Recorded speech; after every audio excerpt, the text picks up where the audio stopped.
little more than a week in. What have you seen so far from your unit? What do you like? You know what? An increase in physicality, an increase in the mentality that's necessary to deal with the challenges of playing football, playing up front in the trenches. So we got to just continue to see that growth and on a consistent basis. You know, there can't be ups and downs. We just want to be steady. So just got to keep working on that. You know, we keep working on that. We'll continue to grow as a unit up front. I always hear you talk about 5 bodies, 1 mind. Yeah. You feel like you're getting there with a lot of guys right now? Yeah, you know, it's 5 men, 1 mind. It's kind of the mantra because those guys have to be on the same page, you know. And we are shuffling in a lot of guys right now. You know, obviously you got to try to create the depth, you know, create the flexibility and the versatility in case somebody goes down, you know. So right now it's not like, hey, you 5 guys are going to ride.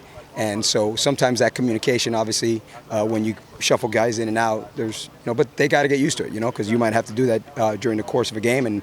And if you really, truly preach competition, then you got to give, you know, those guys the opportunity to show themselves, right? So once you show, hey, you know what, I'm doing it at a high level with the 3s, you kind of, okay, let's see if he can go with the 2s.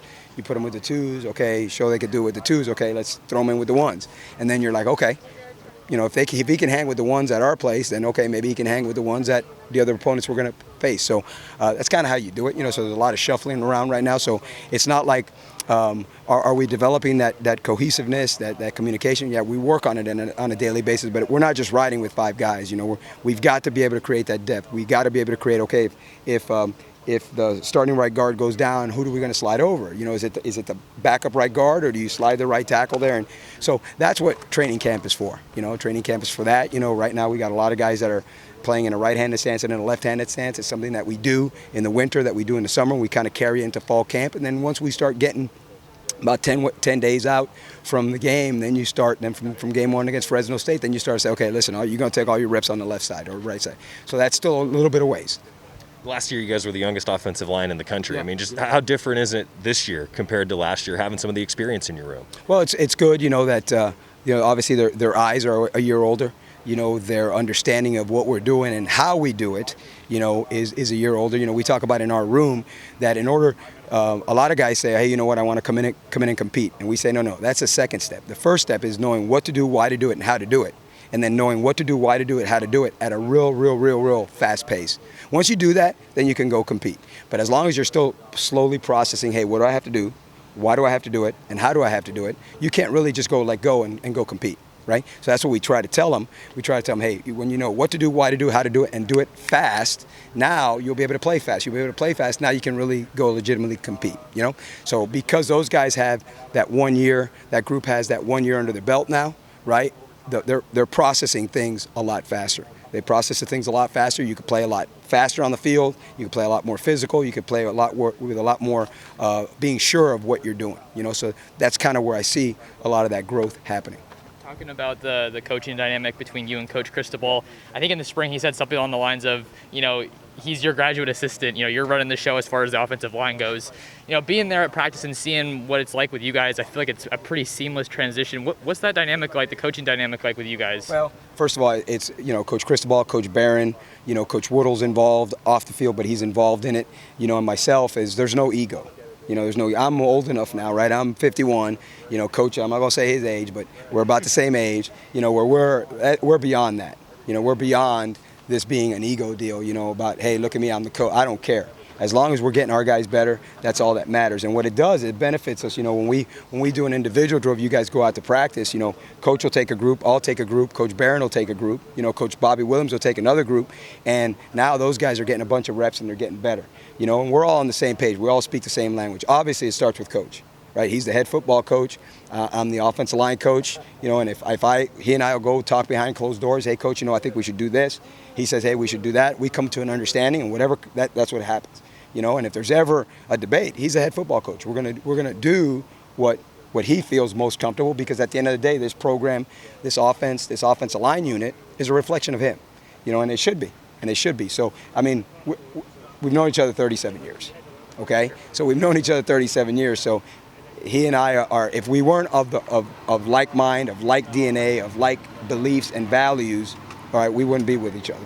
Yeah, that's just the way it is. We wouldn't be working with each other. So it's never an issue. There's not, hey, I'm gonna step on his toes. No, most of the time during practice we don't even say a word to each other, just because I'll be watching the left side of the line, he'll watch the right, or he's got to watch the defense. So it's awesome. It's easy to work for him. I know some guys say, hey, is it hard to work for a head coach who's also an offensive line guy?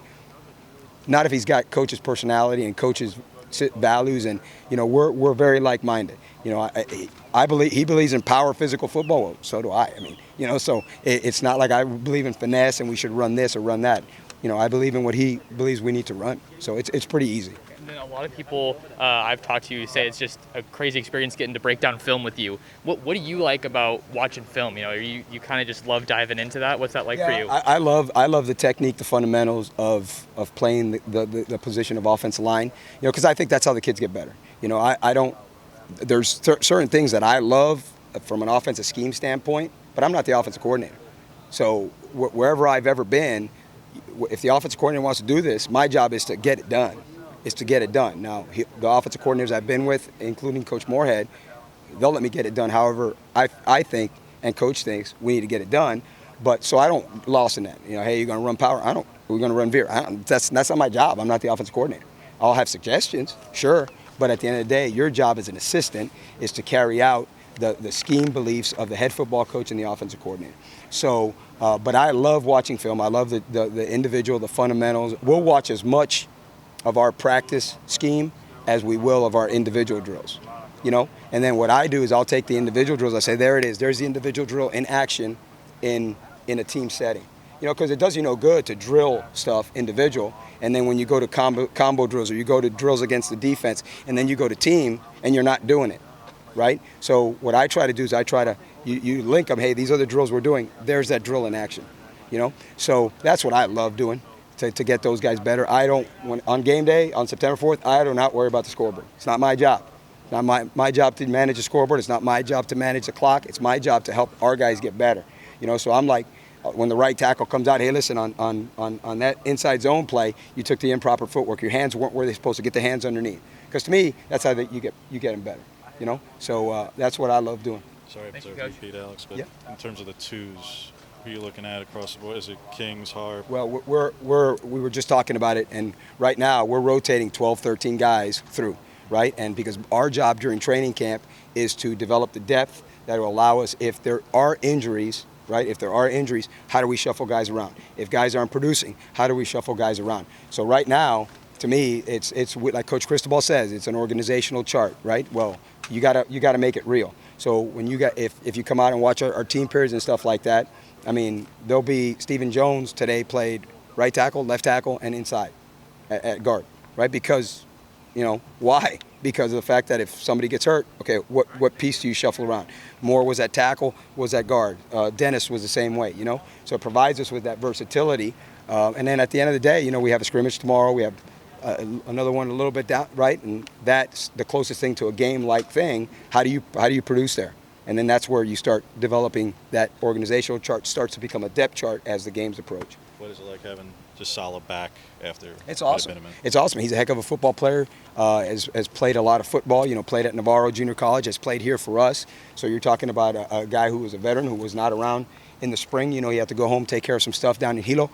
He's back and he looks great. He's at 320 pounds. He's athletic. He's long. And so it's awesome to have him back. It's awesome to have him back, and he's part of the whole competition. Like we told Coach Cristobal told the players, competition. Everybody's always fired up for competition. Every player is always fired up for competition until it doesn't go your way. Right? And that's going to be the real deal, right? We have 20 offensive linemen in our room, and we play against Fresno State. I can't trot out 20 now.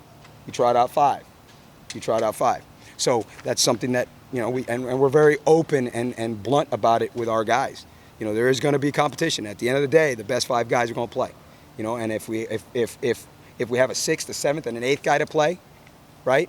If we pull the start out and we put you in, is there a significant drop off? If there is, then you don't do that, right? But if there's not, in our mind, then we'll do that. You're losing George after the year, but when Alex is able to tell you so far in advance that he intends to return, and based off the Senior Bowl watch list for whatever they're worth, you have a couple guys there, but does that mean that a Jones or a Bass are indicating to you that they're at least considering? I'm worried. I'm hoping I wake up tomorrow morning. You know, George's been here like 8 years, right? So it's about time for George to go. But no, George, obviously he'll be finished after this year, and I think that's just Alex Forsyth, right?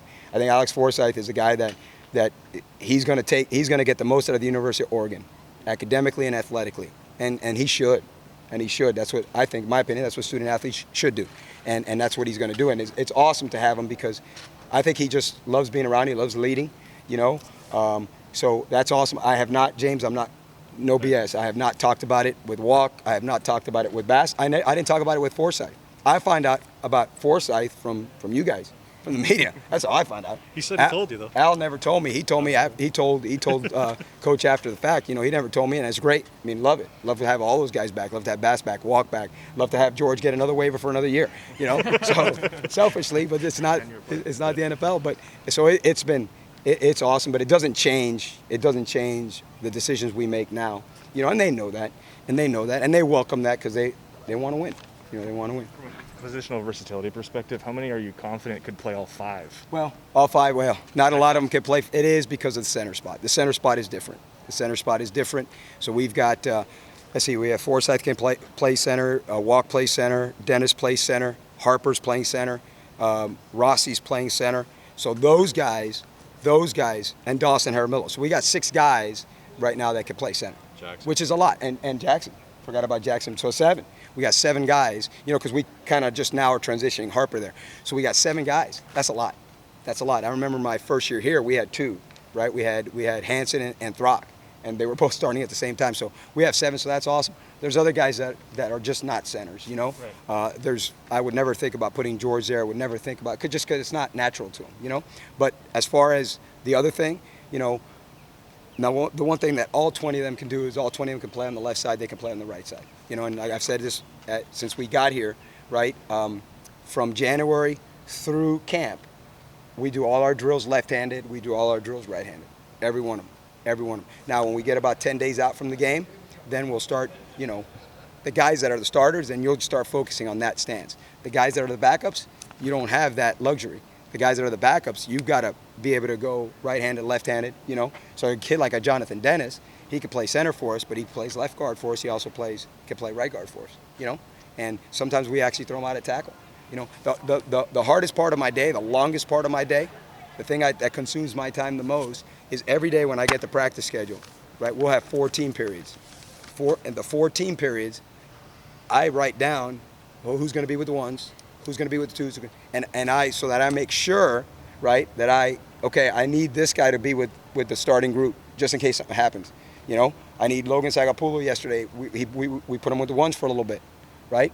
He hadn't been there, so we put him there. And it's a jigsaw puzzle, right? It's a jigsaw puzzle. So I'll write it down on a board, and then I'll type it into, you know what I'm saying? So that's what I spend the most amount of time with during the course of a day. That consumes the most amount of my time. So I'm sure that if they have to be thrown in the game, that they've taken reps there. What is it Last question. As an O-line coach, when the Oklahoma drill dies? You know what? I think a lot of the changes that NCAA has done have been positive. I think that's a really, really positive drill. I think the Oklahoma drill, I don't need Alex Forsyth to show me that he's tough. I don't need TJ Bass to show me that he's tough. I know that already. So to me, that's a drill that with a bull in the ring, the Oklahoma drill, I think those are things that are dinosaurs that became extinct and in a good way. I don't think we need it. I think there's things that we do in our individual drills. There's things that we do against a defense that in a block recognition drill that we do every day. That's a lot more productive, a lot more effective than that. You know, you'll watch us in our practice. Our O linemen never jump over agility bags because you never jump over agility bags in a game. You know, I'm not a big fan, and thank God. You know, I'd rather run team pass than one-on-one pass rush, because one-on-one pass rush is not real. Because that defensive end that thinks he's got a two-way going come inside in a team setting, that guard's going to be there to pick him off. You know, so I'm good. I'm good with it. I'm awesome with it. I'm glad they did away with it, and you know, we're good. It's not going to change us at all.